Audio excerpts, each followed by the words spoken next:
The rose. Catherine was sitting in the college cafeteria, drinking her usual juice, reading a book she borrowed from the library.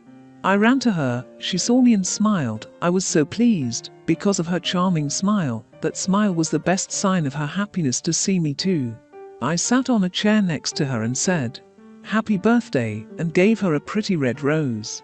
I felt at that moment that I was giving it to the most beautiful creature I have ever seen, not only in my life, but also in the entire universe. She joyfully said, "Oh, my God, how did you know today is my birthday?" I told her I could never forget a special day like today. She thanked me and mumbled the finest sentence I've heard today. "You're so sentimental." Just before the smile on my face fades away, she shocked me when she said, "Look, Chris gave me this," and pointed to a long gold necklace with a tangled diamond heart cord and her beautiful neck. She asked me, "What do you think? It must have cost him a lot of money."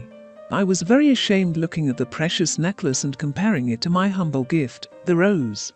She noticed my long looks at the necklace, so she took it off her neck and gave it to me to have a closer look. I was checking the necklace between my fingers and she seemed to understand what was on my mind. She tried to compliment me by saying, "By the way, I think the rose is better than the necklace. The rose has many meanings, beautiful meanings, exuberant feelings, while the necklace expresses the power of money."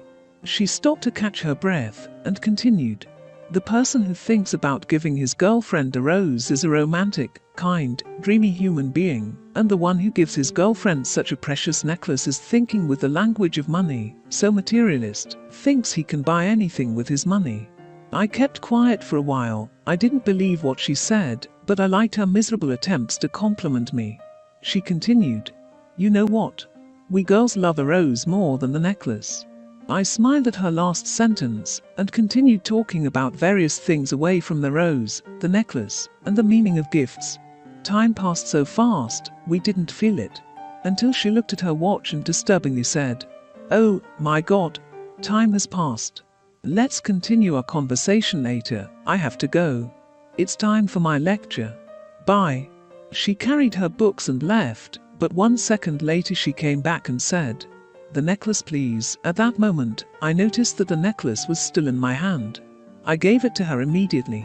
She took it from me and put it on her neck and said, "Bye for now." Then she disappeared in the crowd. I looked at the table in front of me looking at my humble gift. She remembered the necklace and forgot to take the rose.